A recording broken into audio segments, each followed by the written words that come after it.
नमस्कार, सुप्रभात, स्वागत अभिनंदन आप सभी का सबरंग कार्यक्रम में। मित्रों, जीवन का एक बहुत बड़ा सत्य ये है कि व्यक्ति के पास जो चीज़ नहीं होती उसे प्राप्त करने में वो खुशी समझता है, और जो चीज़ें उसके पास होती हैं उसे स्वीकार करके वो जीवन में प्रसन्न रहे, उसकी ओर उसका ध्यान ही नहीं जाता। बहुत गहराई से इस पर विचार कीजिएगा मित्रों। प्राप्त जो है उसमें आनंद लेना, अप्राप्त के पीछे भाग करके अपने सुख, चैन और आनंद को न खोना, इसी में समझदारी है। वास्तव में व्यक्ति ज़्यादातर समय इसी बात में उलझा रहता है कि जो चीज़ मेरे पास नहीं है, अप्राप्त है, कैसे उसे पाऊँ, उसमें मुझे खुशी मिलेगी। और वो ये देखना भूल जाता है कि ईश्वर ने कितनी सारी उसे ऐसी चीज़ें दी हुई हैं जिसमें वो आनंद ले सकता है। तो मित्रों, खुद को उलझाएं नहीं, लेकिन जो प्राप्त है उसका आनंद लेते चलें। तो ये सत्य है कि जो अप्राप्त है वो भी आपको प्राप्त होता चलेगा। बड़ा ही गूढ़ सा विषय है, लेकिन है बिल्कुल सत्य। इस सत्य को स्वीकारते हुए आइए चलते हैं आज के सुंदर सुवाक्य की ओर। सत्यता एक ऐसी मंजिल है जिस पर चलने से प्राप्तियों के द्वार खुल जाते हैं। सत्यता की राह एक ऐसी राह है जिस पर कदम रखने से कांटे तो अनेक चुभते हैं, मगर उन्हें पार करने के बाद एक बड़ी सफलता हमारे हाथों में होती है। असत्यता के मार्ग में भले प्राप्ति सरल हो, मगर वो सदाकाल नहीं टिकती। यूँ तो आसान नहीं हर किसी को इस मार्ग पर चलना, लेकिन तूफान पार किए बिना समुद्र की शक्ति की पहचान नहीं होती। इसलिए तो कहते हैं कि सत्यता की नाव हिलती है, डुलती है, मगर कभी डूबती नहीं। मित्रों, कहते हैं कि सेहत है तो जहान है, अन्यथा ये जहान बेजान है। सचमुच यदि हम स्वस्थ रहते हैं तभी हमें दुनिया सुंदर लगती है। यदि हम बीमार हो जाते हैं तो सब कुछ वही होता है, सुंदर से सुंदर, लेकिन हमें कुछ भी सुंदर नहीं लगता, कुछ भी अच्छा नहीं लगता। इसीलिए बहुत ज़रूरी है कि हम अपने स्वास्थ्य का पूरा ध्यान रखें, ताकि जहान की सुंदरता का आनंद भी लें और साथ ही जहान को सुंदर बनाने में अपना योगदान भी दें। जैसे एक छोटे बच्चे का ध्यान रखा जाता है, वैसे ही हम इस शरीर को भी छोटा बच्चा मानकर इसका पूरा ध्यान रखें, ताकि जीवन आनंदमय रहे। और यही बात ध्यान में रखते हुए हम हमेशा ही आपकी सेहत आपके हाथ में, कुछ नई बातें आपके लिए प्रतिदिन लेकर आते हैं। ओम शांति। कभी कभी हमें बहुत खाने का मन हो रहा होता है, भूख लग रही होती है, लेकिन कुछ भी जब खाते हैं, अच्छी से अच्छी चीज़ भी जब खाते हैं, तो उसका टेस्ट हमारे टंग को नहीं मिलता है। टंग बड़ा टेस्टलेस सा, अजीब सा टंग को फीलिंग आती है।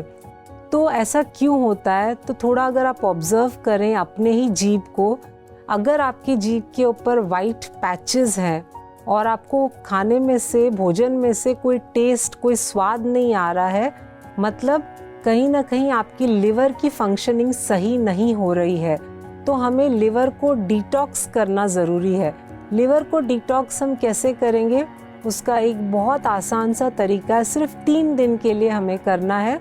त्रिफला चूर्ण, जो बहुत आसानी से हमें मिल जाता है, त्रिफला चूर्ण बस 1 चम्मच आपको रात में 1 गिलास पानी में भिगा के रखना है। सुबह उठकर इसे गर्म करना है और गर्म इस पानी को वैसे ही हमें पी लेना है। बस इसको 3 दिन करना है। आप हर 2-2, 3-3 महीने में एक बार अगर ऐसा करेंगे तो हमारी लिवर की नेचुरली डिटॉक्स हो भी जाती है, लिवर का डिटॉक्सिफिकेशन हो जाता है। दूसरा तरीका है कि आप अगर त्रिफला चूर्ण नहीं लेना चाहते हैं, सिर्फ आपको अपने टंग पर काम करना चाहते हैं, तो उसके लिए कैस्टर ऑयल जो होता है वो हम खरीद कर उसमें अगर थोड़ा सा लवंग अगर डाल देते हैं और गरम करते हैं इसको, और ये जो तेल है इसको हम अपने जीभ के ऊपर लगा के रखते हैं थोड़े टाइम के लिए, तो धीरे धीरे जीभ के ऊपर की जो वाइट कोटिंग है वो भी कम होने लगती है और साथ साथ में मुंह में स्वाद भी आने लगता है। लेकिन अगर आपको सफ़ेद कोटिंग दिख रही है अपने जीभ के ऊपर तो ध्यान रखिए लिवर की फंक्शनिंग शायद सही नहीं हो रही हो, तो लिवर को डिटॉक्स करने का जो भी नेचुरल तरीका है वो आप स्टार्ट करें ताकि आपकी लिवर की फंक्शनिंग अच्छी रहे। Thank you. ओम शांति। मित्रों, एक रिसर्च के अनुसार गहरी से गहरी नींद भी आपको इतना आराम नहीं देती जितना कि कुछ पल किया गया योग आपको आराम देता है। सचमुच योग के माध्यम से हम अपने बेचैन मन को आराम प्रदान कर सकते हैं, उसे सकारात्मक ऊर्जा से भर सकते हैं और आज इसी की नितांत आवश्यकता है। कोई भी ऐसा स्थान तो नहीं है जहाँ पे हम अपने मन को चार्ज कर सकते हों, हम अपने मन को सकारात्मक ऊर्जा से भर सकते हों, उसके अंदर जो नकारात्मक भाव भर गए हैं उन्हें निकाल सकते हों। योग ही एक ऐसा माध्यम है मित्रों जिसके द्वारा मन को पुनः एनर्जाइज किया जा सकता है, मन को पुनः ऊर्जावान बनाया जा सकता है और बड़े से बड़े कार्यों को भी चुटकी में किया जा सकता है। और यही कारण है कि योग की ओर हम निरंतर आपको लिए चल रहे हैं ताकि आपका मन ऊर्जा से भरा रहे और आप अपने जीवन के ध्येय को बहुत सहजता से प्राप्त कर सकें। तो आइए योग एक जीवन दर्शन में आज योग की और गहराई में उतरते हैं। इंटरनेशनल डे ऑफ योगा, अंतर्राष्ट्रीय योग दिवस सारे विश्व के योग प्रेमियों के लिए एक बहुत ही सामूहिक आकर्षण बन गया है। इस दिन सारे विश्व के योग प्रेमी अनेक प्रकार के योग सीखते और योग का अभ्यास करते रहे हैं। ब्रह्मा कुमारीस आप सबको ये संदेश देना चाहते हैं कि जैसे भगवत गीता में कहा गया है, भगवानो वाच है कि मैंने जो स्वयं ईश्वरीय योग सिखाया था, जिसका यादगार गीता में है, गीता के हर अध्याय पर योग का नाम दिया गया है।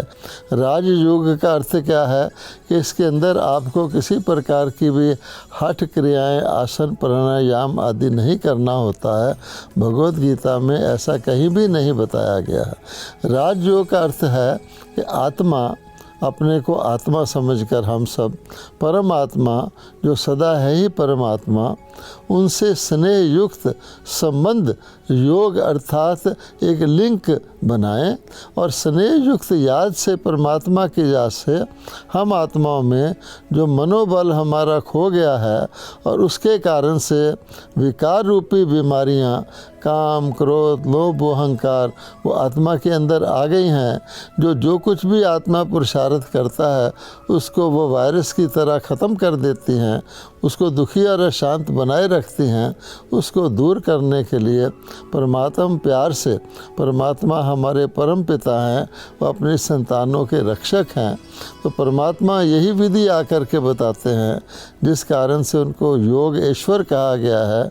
स्वयं परमात्मा द्वारा सिखाया हुआ योग कि ऐ आत्माओं, अपने को शरीर न मानकर आत्मा समझकर मुझ परम पिता परमात्मा सर्वशक्तिवान ज्ञान और गुणों के सागर से अपने मन को निरंतर संबंधित रखेंगे, अर्थात मेरी याद में रहेंगे, तो धीरे धीरे इस अभ्यास से आपकी जो सूक्ष्म इंद्रियां हैं, मन है, बुद्धि है, पुराने संस्कार हैं, वो नियंत्रण में आएंगी और सूक्ष्म इंद्रियों के निरंतर में आने से आपकी जो स्थूल इंद्रियां हैं, हमारे आँख, कान, मुख, हाथ, पाँव हैं, वो नियंत्रित रहेंगे। तो इसलिए हम अपने ऊपर राज्य करेंगे, अर्थात अपने ऊपर अधिकार से चलेंगे।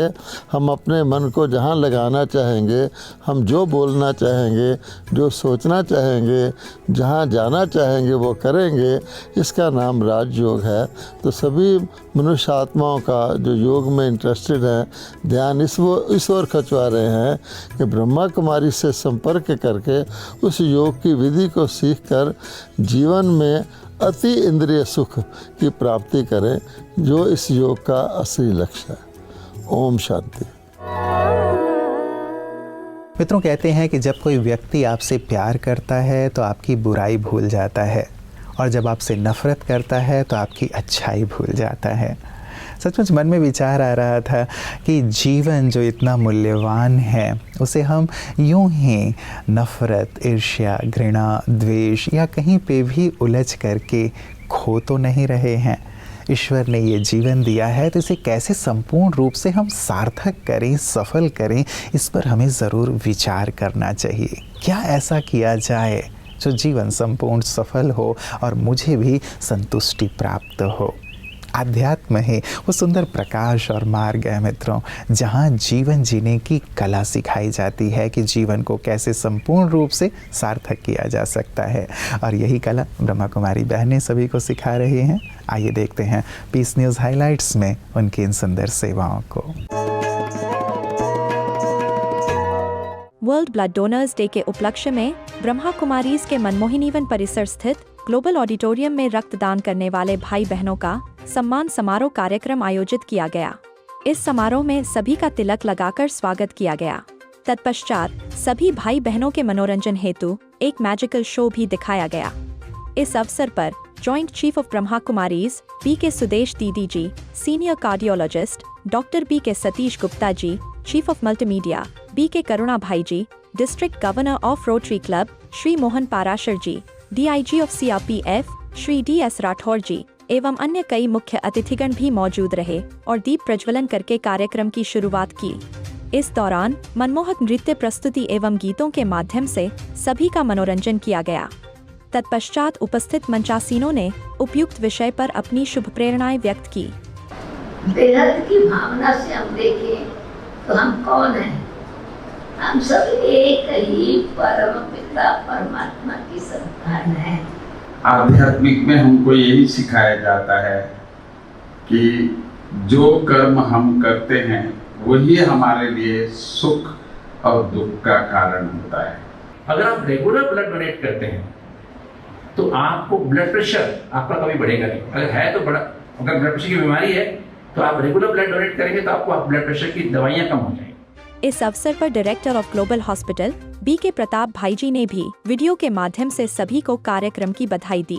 आप सभी को, सभी रक्तदाताओं को, सभी स्वयंसेवी संस्थाओं को बहुत बहुत बधाई, बहुत बहुत मुबारक। आपके साथ हमारा बहुत प्रेम है। इस संगोष्ठी में रक्तदाताओं ने अपनी प्रेरणादायक अनुभवों से सभी को रक्तदान करने के लिए प्रेरित किया। इस प्रोग्राम का यही उद्देश्य है कि जागरूकता लाए। ब्लड डोनेशन करने के लिए आदिवासी इलाका होने के कारण वो ब्लड देना डरते हैं, तो इस प्रोग्राम को करने का उद्देश्य यही है कि उनके अंदर जागरूकता लाए और जितना आप डोनेट करोगे उतना ही लोगों को अंदर जागरूकता आएगी, स्वास्थ्य ठीक रहेगा और अनेक आत्माओं को हम जीवन दान दे सकते हैं। अंत में पधारे सभी रक्तदाताओं को संस्था की ओर से ईश्वरीय सौगात भी भेंट की गई। मित्रों, कहते हैं अपनी झूठी तारीफ सुनकर बर्बाद होने से अच्छा है अपनी सच्ची आलोचना सुनकर स्वयं को संभालें और सुधारें। कई बार अपनी आलोचना सुनकर हम व्यथित हो उठते हैं, परेशान हो उठते हैं, अशांत हो उठते हैं, लेकिन ऐसा ना करें। अपनी आलोचना को सही भाव से लें और स्वयं में सुधार करते चलें। यदि हम ऐसा करेंगे तो व्यक्तिगत रूप से हमारी उन्नति होगी, हमारी कमियां दूर होंगी और साथ ही हमारे रिश्ते भी अच्छे होंगे। हमारे आसपास का जो वातावरण है वो भी बहुत सकारात्मक और हेल्दी हो जाएगा। विचार करें, ये छोटी सी चीज़ है जिस पर यदि हम गहराई से कार्य कर लेते हैं तो पूरा जीवन ही परिवर्तित हो जाता है। इसीलिए मित्रों, तारीफ़ यदि कोई करता है अच्छी बात है, लेकिन यदि आलोचना भी करता है तो उसे भी सही सकारात्मक भाव से लेते हुए स्वयं का परिवर्तन करके जीवन पथ पर आगे बढ़ें। आपकी उन्नति सदा होती रहे, आप सदा आनंदित रहें। इन्हीं मंगल कामनाओं के साथ नमस्कार, ओम शांति।